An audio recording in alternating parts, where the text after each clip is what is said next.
ठीक है, तो हम लोग एन टाइप सेमीकंडक्टर देख लिए थे। अब एन टाइप सेमीकंडक्टर यानी एक्सट्रिंसिक सेमीकंडक्टर का कैरियर कंसंट्रेशन क्या हो उसको फाइंड आउट करने की कोशिश करते हैं। तो नेक्स्ट है हमारा carrier concentration of an extrinsic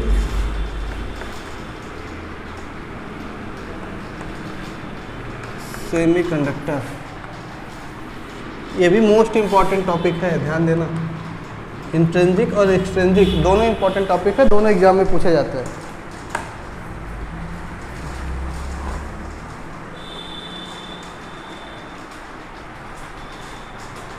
ठीक है, इसमें फर्स्ट पार्ट करके लिखना,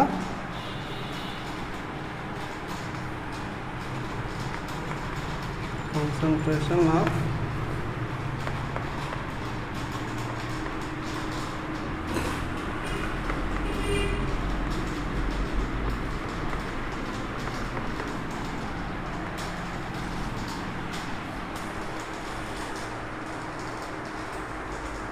ठीक है।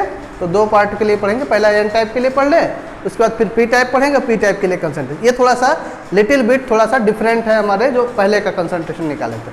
अब देखो होता क्या है कि एक्सट्रिंसिक सेमीकंडक्टर में जब एन टाइप सेमीकंडक्टर की बात आई तो एन टाइप सेमीकंडक्टर को हम लोग क्या बोलते थे कि जब किसी प्योर सेमीकंडक्टर में हम डोपिंग कराते हैं, डोपिंग किससे कराते हैं, किसी पेंटावेलेंट एटम की डोपिंग कराते हैं। जैसे हमारा कौन सा एग्जांपल लिए थे, फास्फोरस।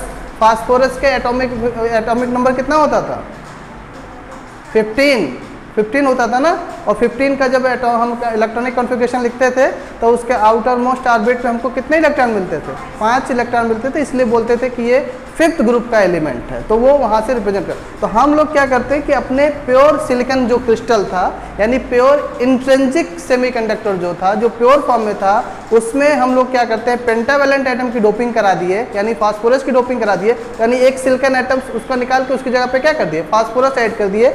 चूंकि फास्फोरस के पास क्या है कि 5 वैलेंस इलेक्ट्रॉन्स है और जिसमें डोपिंग करा रहे हैं इंट्रिंसिक वाले में कितने वैलेंस इलेक्ट्रॉन है, 4। तो फास्फोरस के 4 वैलेंस इलेक्ट्रॉन अपने नियरेस्ट सिलिकॉन एटम के साथ मिलकर कोवैलेंट बॉन्ड बना लेंगे, लेकिन एक इलेक्ट्रॉन क्या हो जाता, फ्री रह जाता है। और उस फ्री इलेक्ट्रॉन ही हमारे लिए सबसे इंपॉर्टेंट है, उसका मैकेनिज्म जानना। और वो फ्री इलेक्ट्रॉन फिर क्या करता है कि रैंडम डायरेक्शन में मूव करता है। तो फिर हम क्या करते हैं, उस फ्री इलेक्ट्रॉन को इतनी सफिशिएंट अमाउंट की एनर्जी देते हैं 0.05 जर्मेनियम के लिए, 0.01 सिलिकॉन के केस में, कि वो उसकी एनर्जी देते हैं। तो वो एनर्जी एब्जॉर्ब करके दूसरे किसी एटम के पास जाता है, अपनी पूरी की पूरी एनर्जी को क्या करता है, डोनेट कर देता है। जब डोनेट कर देता है तो उसके पास एक्सेस एनर्जी हो जाती है, फिर वो वहाँ से अपनी जगह छोड़ के दूसरी जगह चला जाता है। और ये वाली पहले जो इलेक्ट्रॉन एक्सेस में था, ये उसकी जगह को क्या करता है, ऑक्युपाई करके फिर से कोवैलेंट बॉन्ड बना लेता है। इसलिए कहा जाता है कि इस तरह के मैकेनिज्म में, इस तरह का जो भी सेमीकंडक्टर हमारे पास एसोसिएटेड होता है उसको हम डोनर टाइप बोलते हैं। डोनर टाइप क्यों बोलते हैं, क्योंकि यहाँ पर ये एनर्जी डोनेट करने का काम करता है। और इस पूरे सिनेरियो में जो एन टाइप सेमीकंडक्टर है, इसमें जो मेजॉरिटी चार्ज कैरियर होता है वो इलेक्ट्रॉन्स होता है और जो माइनॉरिटी चार्ज कैरियर है वो होल्स होता है। इसका पूरा मैकेनिज्म लास्ट लेक्चर पर हम लोग देखें। अब हमारा काम है, वो हमारा पार्ट नहीं है, अब हमारा पार्ट है कि हमको कैरियर कंसंट्रेशन निकालना है, किसका, एन टाइप सेमीकंडक्टर का। तो होता क्या है, चूंकि डोनर आइटम्स की बात कर रहे हैं तो डोनर आइटम की जो एनर्जी होगी उस एनर्जी को रिप्रेजेंट करने के लिए हम लोग एक एनर्जी लेवल डायग्राम बनाते हैं। उस एनर्जी लेवल को हम लोग डोनर लेवल का नाम देते हैं। और वो जो डोनर लेवल होता है वो जस्ट बिलो द क्या होता है, कंडक्शन बैंड के होता है। क्योंकि यहाँ पर जो भी आयनाइज्ड आइटम होते हैं, जो भी मतलब कह सकते हो कि जो भी डोनर आइटम्स होते हैं वो आयनाइज्ड होते हैं। और आयनाइज्ड होने की वजह से जो भी बैलेंस इलेक्ट्रॉन होते हैं वो सफिशिएंट, यानी बैलेंस बैंड से डायरेक्ट इतने सफिशिएंट एनर्जी नहीं होती कि बैलेंस बैंड से वो एक्साइटेड स्टेट में चला जाए। तो उस केस में जो हमारा फर्मी एनर्जी लेवल होता है वो मूव कर जाता है कि just below the donor level and conduction level, यानी कि जो कंडक्शन बैंड का जो लेवल है और जो हमारा डोनर लेवल है उनके जो नीचे से शिफ्ट होके वहां पर मूव कर जाता है, जो जस्ट बिलो द हमारा कंडक्शन बैंड और डोनर लेवल पे आता है। तो उसके बारे में बात करते हैं हम लोग।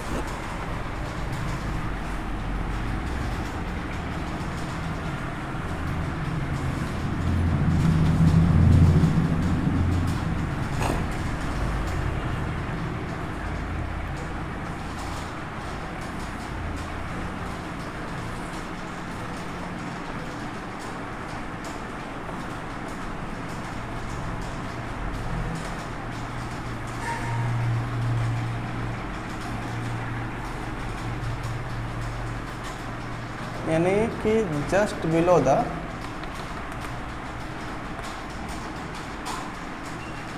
इसको हम बोलते हैं डोनर लेवल, ठीक है। और ये जो एनर्जी फर्मी एनर्जी लेवल होता है ये शिफ्ट कर जाता है, मूव कर जाता है इन दोनों के बीच में, जिसको हम लोग EF बोलते हैं। ये होता है हमारा फर्मी एनर्जी लेवल।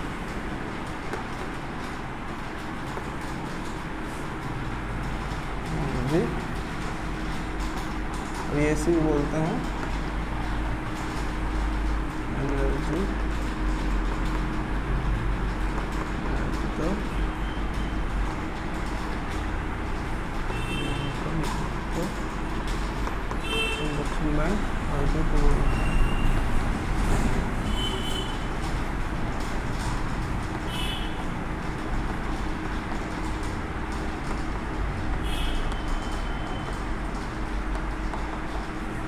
और यहाँ पे जो EF की वैल्यू होगी किसके बराबर होगी, EC प्लस ED/2।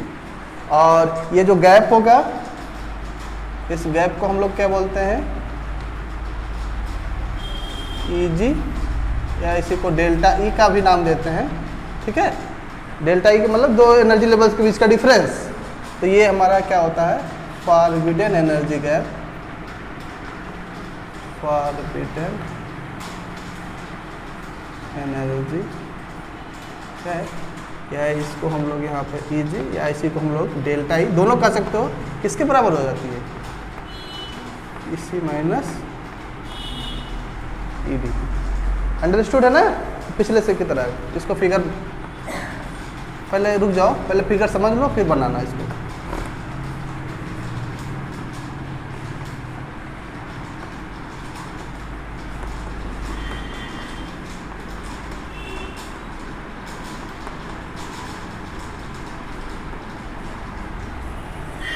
हमको अपने N टाइप सेमीकंडक्टर के लिए कंसंट्रेशन निकालना है। ये फिगर समझ में आ रहा है, हर एक पॉइंट समझ में आ रहा है कि ये हमारा कंडक्शन बैंड है, ये EC है, ये वाली ये स्टेट यानी कि just below the conduction band वाली जो स्टेट है, bottom of the conduction band, वो हमारा एनर्जी स्टेट EC बोलते हैं। और ये हमारा जो ED एक नया टर्म यहाँ पे इंक्लूड हुआ है, वो हमारा डोनर लेवल है। तो जो डोनर एटम्स है उसके इलेक्ट्रॉन्स के लिए एक एनर्जी स्टेट डिफाइन किया जो डोनर लेवल, और ये डोनर लेवल क्या होता है, just below the conduction band होता है। और यहाँ पर जो फर्मी एनर्जी लेवल है उसकी एक्साइटेड स्टेट की वजह से वो मूव कर जा रही है just between the conduction band and donor level. तो यहाँ से EF फर्मी एनर्जी लेवल है, और फर्मी एनर्जी डिफाइन कैसे होता है, EC प्लस ED/2। और ये जो डिफरेंस है कि कंडक्शन बैंड और डोनर लेवल के बीच का जो गैप है इसको बोलते हैं फॉरबिडन एनर्जी गैप। और उस फॉरबिडन एनर्जी EG कहीं कहीं रिप्रेजेंट करते हैं, कहीं कहीं डेल्टा E से रिप्रेजेंट करते हैं, और उसको क्या बोलते हैं, EC माइनस ED। और ये हमारा बैलेंस बैंड है, और ये हमारा EV है, energy state at the top of the balance band. Understood है। अब चलो बात करते हैं कि इस कंडक्शन बैंड में इलेक्ट्रॉन का क्या कंसंट्रेशन होगा। कंडक्शन बैंड में इलेक्ट्रॉन का कंसंट्रेशन क्या होगा वो ऑलरेडी हम लोग कैलकुलेट कर चुके हैं। तो कैसे कैलकुलेट किए थे कंडक्शन बैंड में इलेक्ट्रॉन का कंसंट्रेशन, Ne बराबर क्या किए थे, EC2 infinite Ne Fe D, यही निकाले थे ना। अब इसको जब सॉल्व कर लिए थे पूरा सिस्टम लगा के, तो वहाँ पर हम लोग रिजल्ट क्या मिला था, 2 × 2 पाई Me KT अपान h² power 3/2 exponential EF minus EC अपान KT, यही मिला था ना। यानी कि इसको अगर हम लोग, हाँ यही चीज़ मिला था कि conduction of electron in conduction band में जब सॉल्व किए थे तो ये फार्मूला आया था, इसको सॉल्व कर लिए थे, इंटीग्रेशन लगा दिए थे, तो हमको ये रिजल्ट मिल गया था, ठीक है। अब डोनर लेवल पे, इस डोनर लेवल पे जो कंसंट्रेशन होगा उसकी वैल्यू हम लोग डिफाइन करते हैं ND बराबर कैपिटल ND 1 माइनस FE से। इक्वेशन नंबर 2 दे दो, इसको इक्वेशन नंबर 1। ये जो कंसंट्रेशन है ये कहाँ पे, कहाँ का है, इस डोनर लेवल का है। अब इस डोनर लेवल पे फर्मी फंक्शन क्या हो, वहाँ पे यहाँ पे फर्मी फंक्शन चेंज हो जाएगा ना, वहाँ पे फर्मी फंक्शन दूंगा तो EF माइनस EC था, तो यहाँ का जो भी फर्मी फंक्शन होगा वो होगा क्या होगा 1/1 प्लस एक्सपोनेंशियल, अब ये क्या हो जाएगा ED माइनस EF होगा अपान KT था। फर्मी फंक्शन की वैल्यू क्या होती थी वहाँ नॉर्मल, जब हम कंडक्शन बैंड का निकाले थे तो वहाँ पे फर्मी फंक्शन की वैल्यू क्या थी 1/1 plus exponential E minus EF अपान KT था। रिवाइज नहीं करते हो क्या? बार बार हम बोलते हैं कि रिवाइज करके नहीं आओगे तो चीज़ें नहीं समझ में आए, क्योंकि हर एक चीज़ें दूसरे पहले से जुड़ी हुई है और वो दोनों डेरिवेशन तभी समझ में आएगा जब देखो इंट्रिंसिक समझ में आएगा तभी एक्सट्रिंसिक की तरफ अप्रोच कर पाओगे।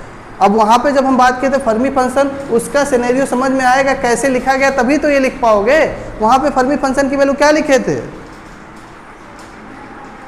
1/1 plus exponential E minus EF अपान KT ना, तो KT को गौर कर दे रहा। अब देखो वहीं पर 1 प्लस लिखे थे तो वो फर्मी डिराक स्टैटिक्स था, 1 माइनस कर दोगे तो बोस आइंस्टीन स्टैटिक्स होगा, और 1 प्लस और 1 दोनों हटा दो तो मैक्सवेल बोल्ट्जमैन स्टैटिक्स होगा। तो वहाँ पर देखो जब E माइनस EF लिखा था तो वो कैसे लिखा था, तो वहाँ पर पहले हमारा कंडक्शन बैंड था, ये हमारा EC था, ये हमारा EF था और ये हमारा EB था, यही ना था।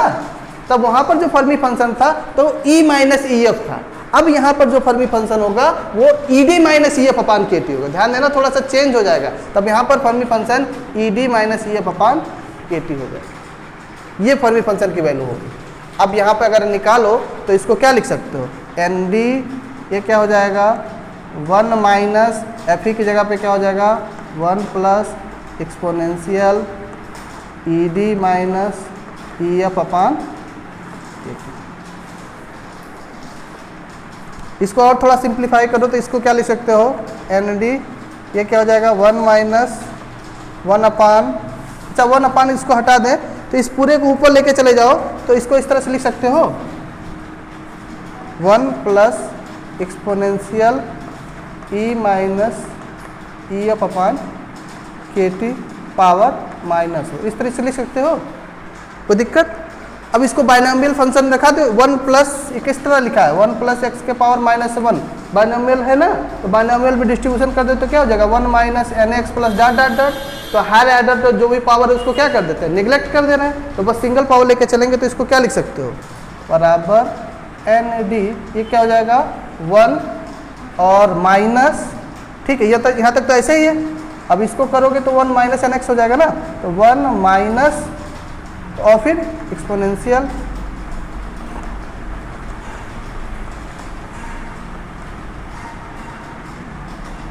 अब सही हो गया ना, कोई दिक्कत? अब इसको ओपन कर दो तो क्या हो जाएगा ND, ये क्या हो जाएगा 1 है ये, और माइनस माइनस क्या हो जाएगा प्लस एक्सपोनेंशियल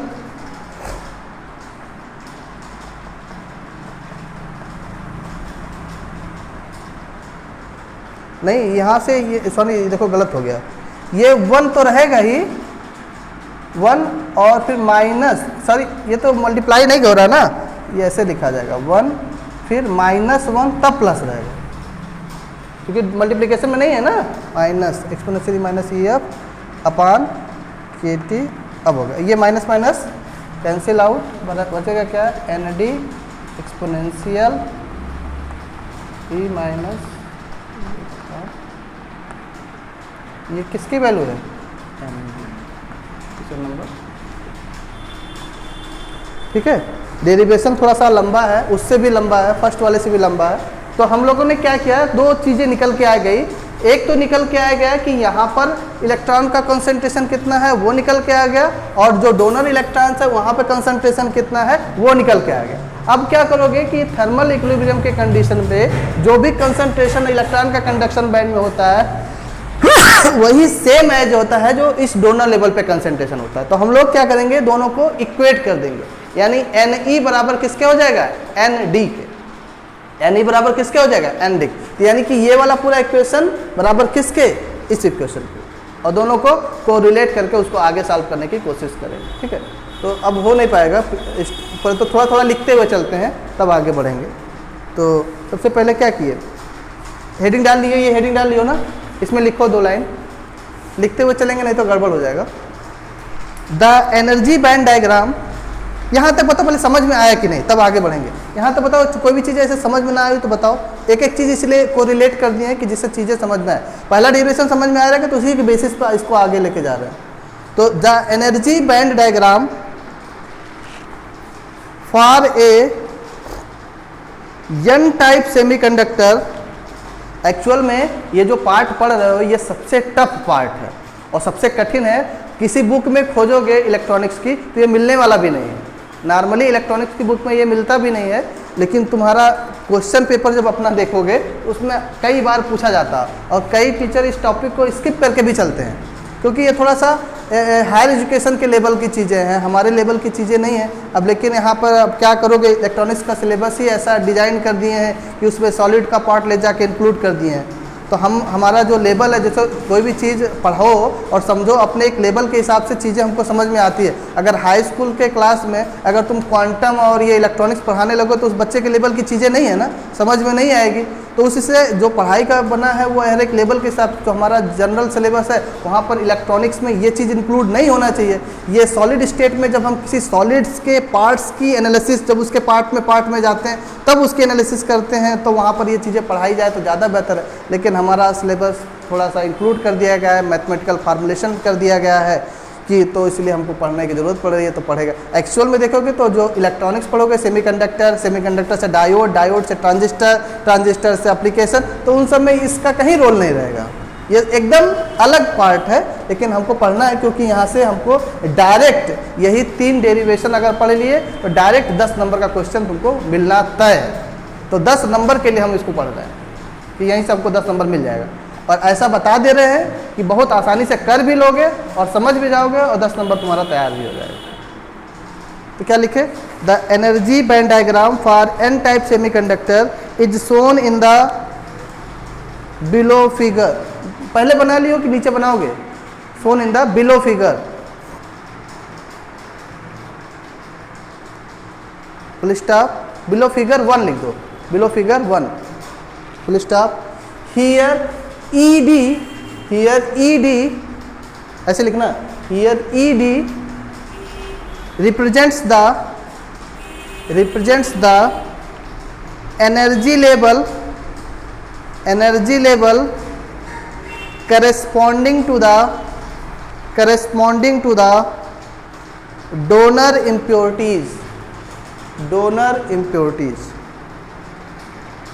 ठीक है। डोनर इम्प्योरिटीज को अंडरलाइन कर देना,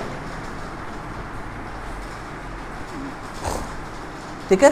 डोनर इम्प्योरिटीज अंडरलाइन, उसके बाद ये फिगर बना लो, ये फिगर पूरा बना लो। अरे ये थोड़ा साइड उठना, ये इसके नीचे कर दो, गड़बड़ हो जा रहा है।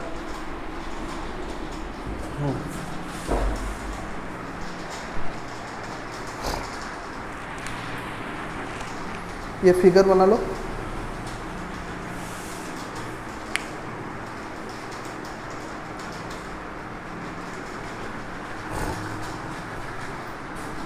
तुम समझने पे ध्यान दिया करो, नोट करने पे ध्यान देने लगते हो। समझे रहोगे तो नोट कहीं से भी कर सकते हो। और ये सब डेरिवेशन ऐसे हैं कि देखोगे तो नहीं समझ में आएगा जब तक समझे नहीं रहोगे।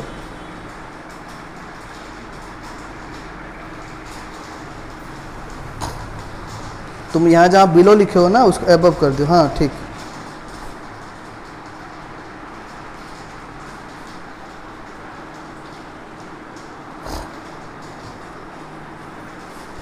अब इसको पिछला रिवाइज करते रहा करो, ठीक है। रिवाइज नहीं करोगे तो समझ में नहीं आएगा। इलेक्ट्रॉनिक्स सबसे टफ है तीनों पेपर में, फर्स्ट पेपर, सेकंड पेपर और थर्ड पेपर में अगर देखोगे तो सबसे टफ है तुम्हारा इलेक्ट्रॉनिक्स। ऑप्टिक्स भी आसान है, थर्मल सबसे आसान है और सबसे ज़्यादा पढ़ना भी इसी में है। ये पूरी कॉपी भर जाएगी, लेकिन अभी हम लोग ट्रांजिस्टर तक नहीं पहुँचेंगे, ट्रांजिस्टर तक पहुँचेंगे, ये समझ लेना। इतना लेंदी पेपर है ये, और सब एक दूसरे से रिलेटेड ही है। और हम इस तरीके से तुम लोग को पढ़ा देंगे कि इन फ्यूचर कभी भी इलेक्ट्रॉनिक्स से अगर तुम्हारा सामना होगा तो सारी चीज़ें एक बार अगर नोट्स उठा लोगे तो सारी चीज़ें तैयार हो जाएंगी।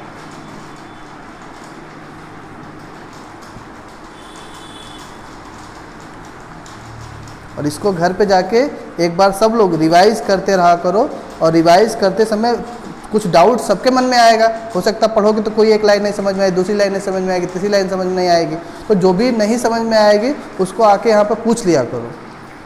हम ये चाहते हैं कि अगर यहाँ पे पढ़ो तो जितनी भी बताई जाए चीज़ें उससे तुम्हारी चीज़ें तैयार होती रहे।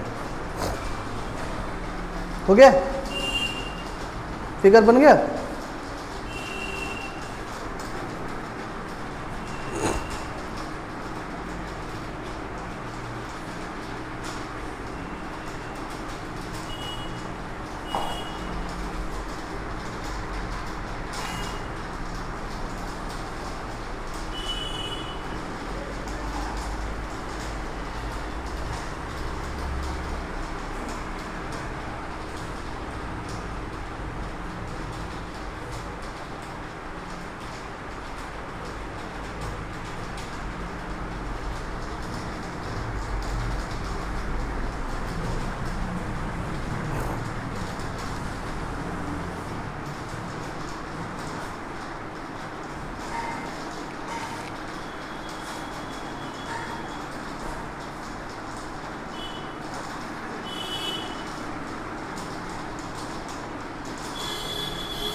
हो गया? देखो, when a donor type impurity, when a donor type impurity, when a donor type impurity is added to the crystal, is added to the crystal, then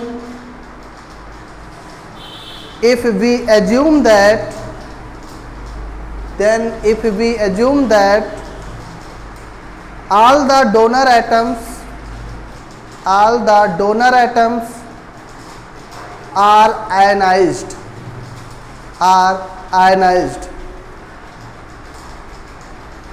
full stop, the donor electrons will occupy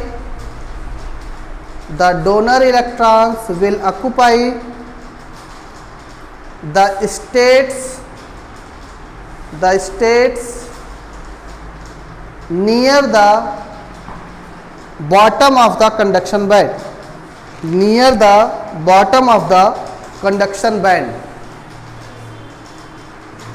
क्या लिखे? The donor electrons will occupy the states near the bottom of the conduction band, full stop.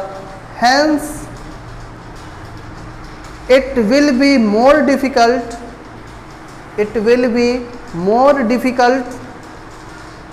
for the electrons from the valence band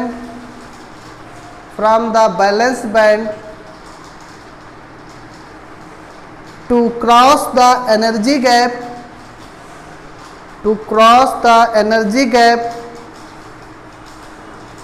by thermal agitation, agitation, by thermal agitation,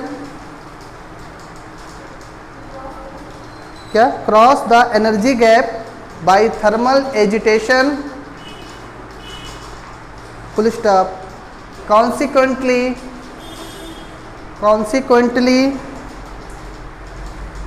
the number of holes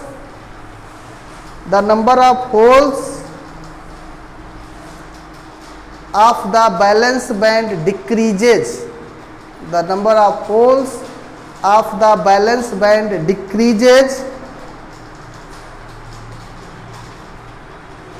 full stop, since the Fermi energy level, since the Fermi energy level is a measure of probability, is a measure of probability, measure of probability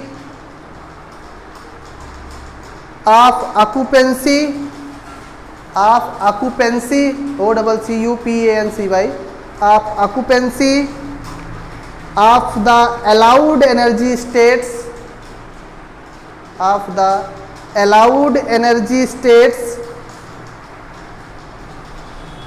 EF, EF मतलब EF मतलब Fermi energy level, EF for the n type semiconductor,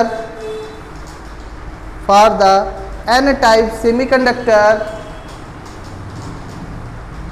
must move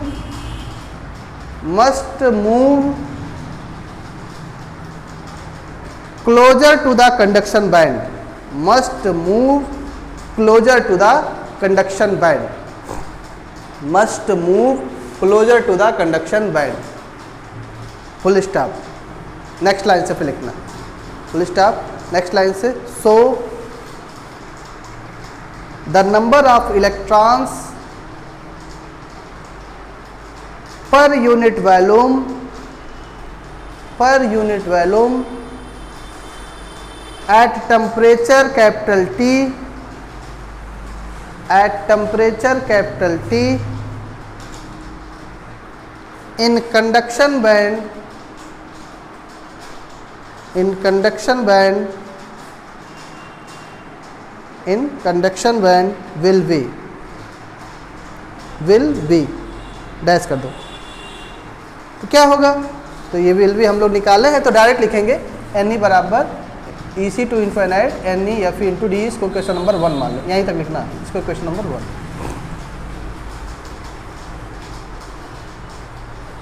ये line इतना ही बस लिखना है, N e बराबर EC to infinite n e f e d, question number 1।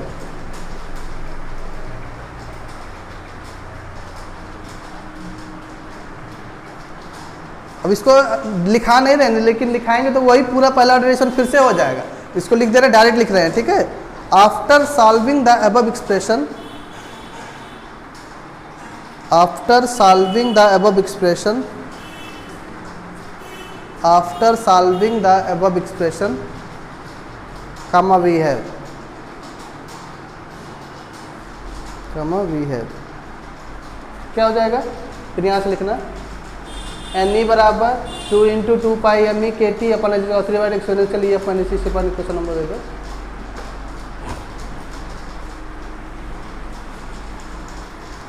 नहीं तो इसको सॉल्व करने लगेंगे तो फिर 2 पेज का वो वाला लेगा, तो इसको डायरेक्ट लिख दे रहे हैं क्योंकि पहले इससे पहले हम लोग सॉल्व कर चुके हैं।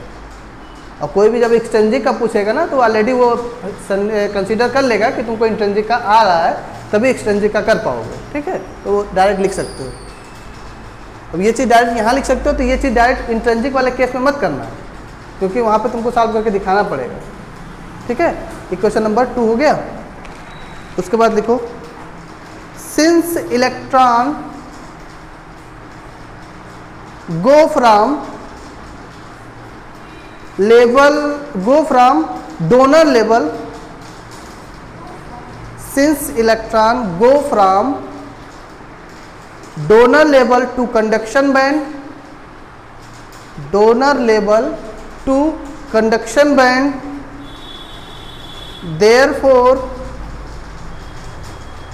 the density of empty donor level, therefore the density of empty donor level will be,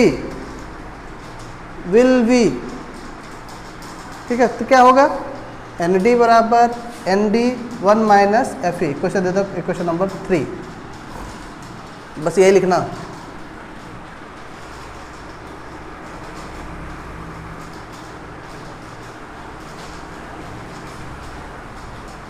where capital ND is the density of donor level, where capital ND is the density of donor level.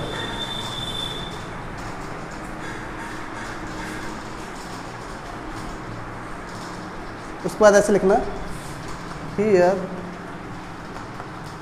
now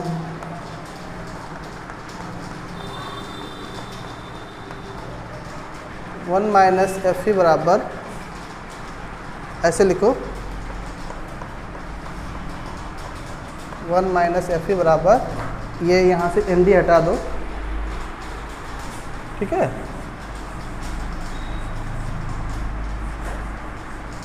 ठीक है, N D बराबर क्या, 1 minus F E बराबर 1 minus 1 plus exponential E D minus E F, ठीक है। तो E D minus E F upon K T, तो यहाँ से ई डी हटा दो, ठीक है। ये लाइन से लिखो, ये लाइन, ये लाइन, ये लाइन, ये लाइन और ये लाइन। इक्वेशन नंबर दे दो इसको 4।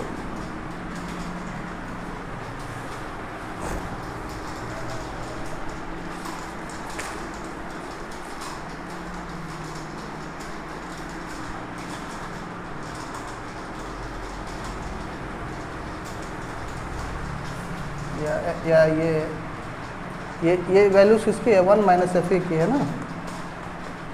ये तो वैल्यू जो निकल के आएगी 1 माइनस एफ ई की निकल के आएगी ना, एक्सपोनेंशियल।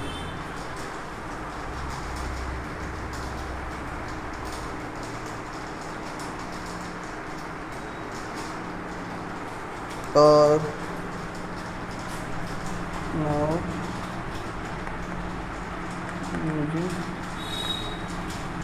इक्वेशन 4 इन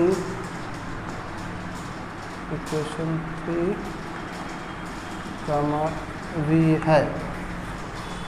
इक्वेशन 4 को इक्वेशन 3 में यूज करोगे तो कितना हो जाएगा, एन डी बराबर capital N D exponential N D minus E F.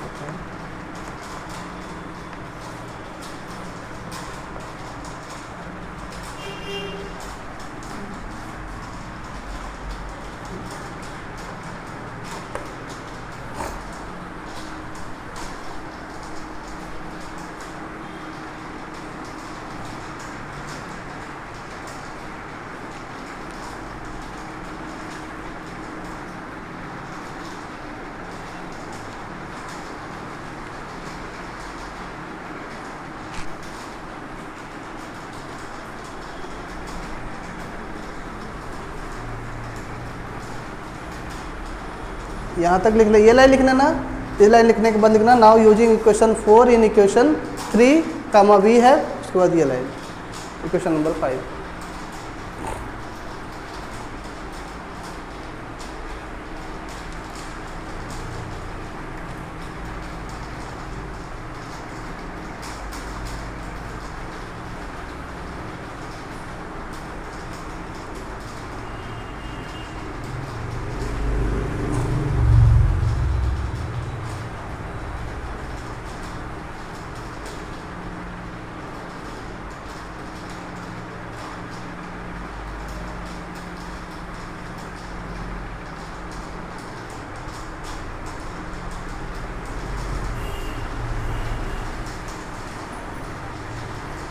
हो गया। उसके बाद लिखो but the density of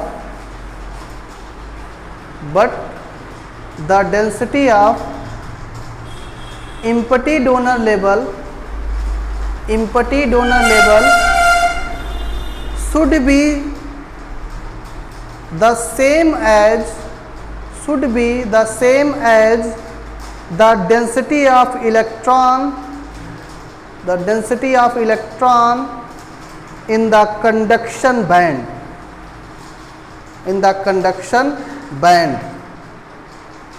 Therefore, from equation 2 and 5 comma we have, comma we have.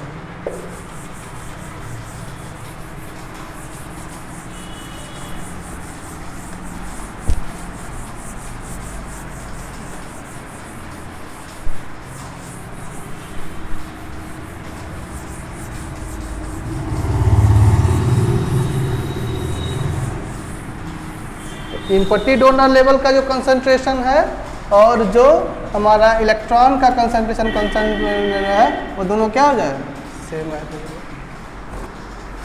ठीक, तो इस एन की वैल्यू क्या हो जाएगी, 2 pi M E K T upon H square power 3/2 exponential E minus E F upon, यही है ना, बराबर इसका कितना आया है, N D exponential E D minus, देख लो यही है, हाँ यही है ना। अब क्या करो, थोड़ा कैलकुलेशन अब करना है। अब कैलकुलेशन ऐसे करने के लिए जो एक तरह का दिख रहा होगा उसको एक साथ कर लो, बाकी को सबको एक साथ, तो दोनों एक्सपोनेंशियल एक साथ कर ले रहा है, तो एक्सपोनेंशियल दोनों को एक साथ करोगे, एक साथ कंबाइन करके लिख रहे हैं, दोनों माइनस करके लिख सकते हो ना, एक्सपोनेंशियल एक तरह से लिख सकते हो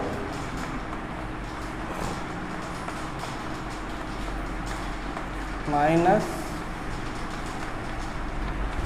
ई D minus E F upon, दोनों एक्सपोनेंशियल एक साथ कर लिए, बराबर ये कितना है यहाँ पे, एन डी बचा है क्या, अच्छा हाँ कितना था, ई एफ माइनस ई सी था ना, कभी गलत हो जाता है। अब चेक कर लो, बाकी सब चीज़ सही है ना, ई एफ माइनस ई सी होता है ना, ई एफ ई माइनस ई एफ तो फर्मी फंक्शन में होता है। अब ये हो गया एन डी, और ये पूरा जो टर्म कैलकुलेशन वाला ये दिक्कत कर रहा है, इसको इसके नीचे ले आओ, जाएगा तो नीचे जाएगा ना, डिनोमिनेटर में जाएगा ना, तो क्या हो जाएगा 2 × 2 पाई पावर, अरेंज हो गया, कुछ छूटा नहीं है ना, सब अरेंज हो गया। इसको ओपन कर दो, exponential E F minus E C minus E D plus E F upon K T, N D upon 2 × 2 pi K T upon H square power, लिख सकते हो। इसको करोगे तो कितना हो जाएगा, exponential 2 E F minus E C minus E D upon K T बराबर N D upon 2 × 2 pi M E K T upon H square power 3/2। अब इससे ज़्यादा सॉल्व नहीं हो सकता है। अब इसको क्या करें, वो लॉग ले लो, now taking log on both sides comma v है, तो log लोगे तो एक्सपोनेंशियल का log लोगे तो क्या मिलेगा, वही सेम क्वांटिटी मिलेगी ना, एक्सपोनेंशियल का log लोगे तो वही सेम क्वांटिटी मिल जाएगी, तो कितनी मिल जाएगी 2EF minus E C minus E D upon K T is equal to log base E M D upon 2 × 2 pi M E K T upon H square.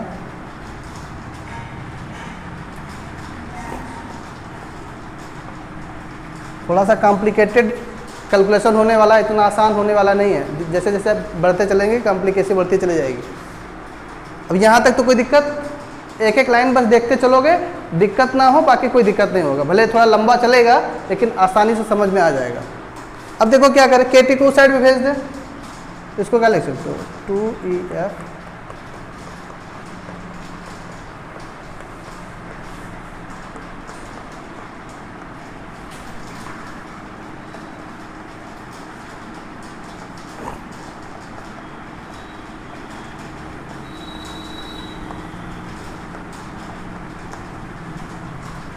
ठीक है, कोई दिक्कत?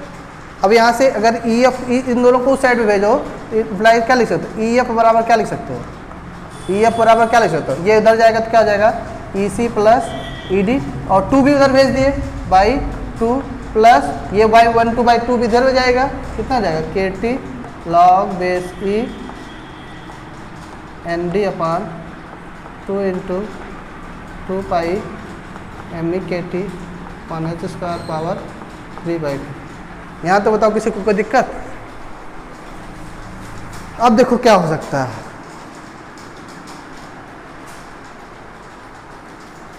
अब हम पहले यहाँ तक लिख लो, नहीं तो फिर हो ही नहीं पाएगा ना। यहाँ तक लिख लो, तो कहाँ तक लिखे हो? वी हैव ना, और एन ई बराबर एन डी, यहाँ तक लिख लो, यहाँ शुरू कर दो।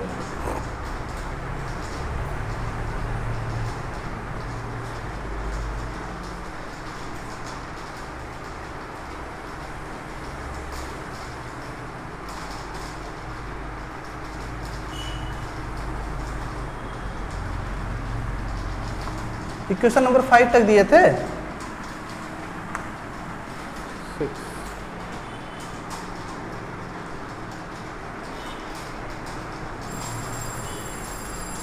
चलो टाइम हो गया है, इसके बाद कल किया जाएगा, ठीक है? इसके आगे डेरिवेशन का कल के लेक्चर, नेक्स्ट लेक्चर में किया जाएगा, लंबा है थोड़ा। यहाँ तक देख लेना, किसी को कोई लाइन में कोई डाउट होगा तो पूछ लेना। नेक्स्ट डे से आगे